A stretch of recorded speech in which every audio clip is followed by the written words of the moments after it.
Hey guys, just in the car, finished work, had a bit of a bitty day today really. I don't know if you guys ever experienced it, I'm sure you do, where you just seem to be fighting fires and trying to get jobs done, and lots of little bitty jobs and all the rest of it. So it's been one of those days really. It was tough because I had to pull up a member of the team, which he's a real super nice guy and super loyal and just an all round good guy. And as much as you want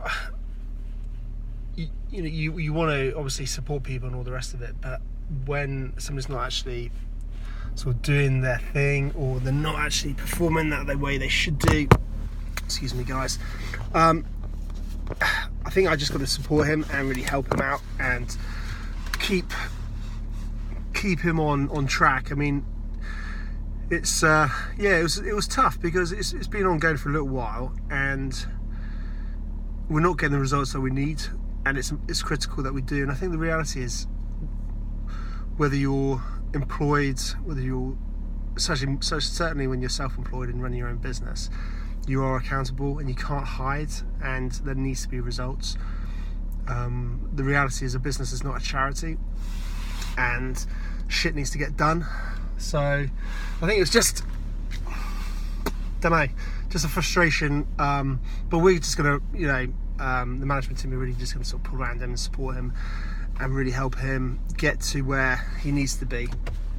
And we are doing some sort of big internal structural changes, and it does need a lot of thinking outside the box and actually implementing and actually creating a solution to things. And I know not everyone can do that, because I think not everyone has that capacity to think laterally and solve problems. But I think one thing anybody needs to be able to do, or to be able to really succeed, if you can solve problems and deal with issues and find ways around those issues, I think that's always going to put you in good stead and set you above any of the competition.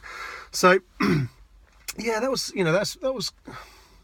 I wouldn't say it was a tough conversation. It was just we're there to support you, but you need to pull your socks up. So but we'll get it. We'll work on it. It's like I always say, it's all about the team. And if there's a weakness, we need to, as a team, pull together and make it work. So that was that. Did a vlog on the best buys for first-time buyers. So that's out. So hopefully that'll help some first-time buyers out there. And interestingly enough, I said to the brokers, I said, guys, are you aware that although this is the best deal for this, for a 15% deposit? And I don't know, for some of you might go, oh, that's obvious, but I think for some others it might not be.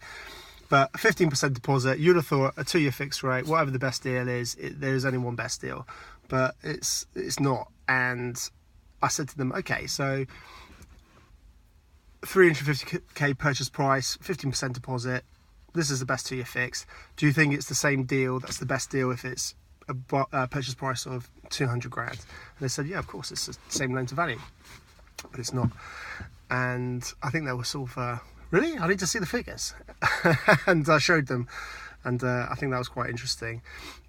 So even though we got some really experienced guys, I think it's you can learn something every single day. Now the reality is that doesn't matter too much, that little eye-opening, because the reality is whenever you do a piece of research, you always look at every case on a standalone basis, and it's not affected by previous sort of research. I mean, obviously it's affected by your knowledge and your understanding of the market, but it's not prejudiced in any way. So you look at it in a standalone context.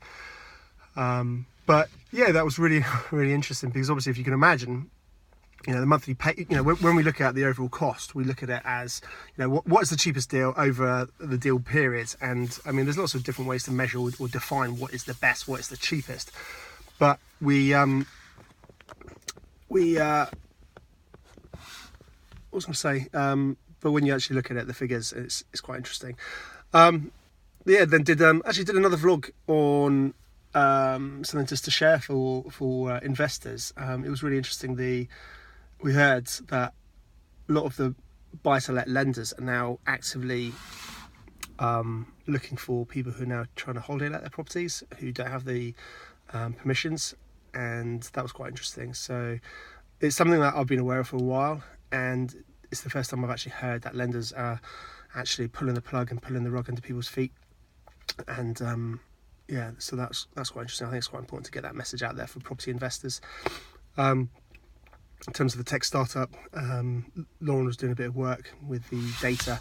What's interesting on that side of things is, although we can get quite a bit of data in terms of accessible, big open data we can access, there's a lot of gaps, and we need to go through a bit of a manual process, particularly for the prototype. So that's a little bit labour intensive and slowing us down a little bit. So we'll get there, but we should have the data that we need, hopefully I'm hoping by early next week, so we can move forward on that side of things. But yeah, a bit of a bitty day really, and I feel a little bit frustrated, if I'm honest. I feel like I haven't achieved as much as I wanted to, and I really don't like that.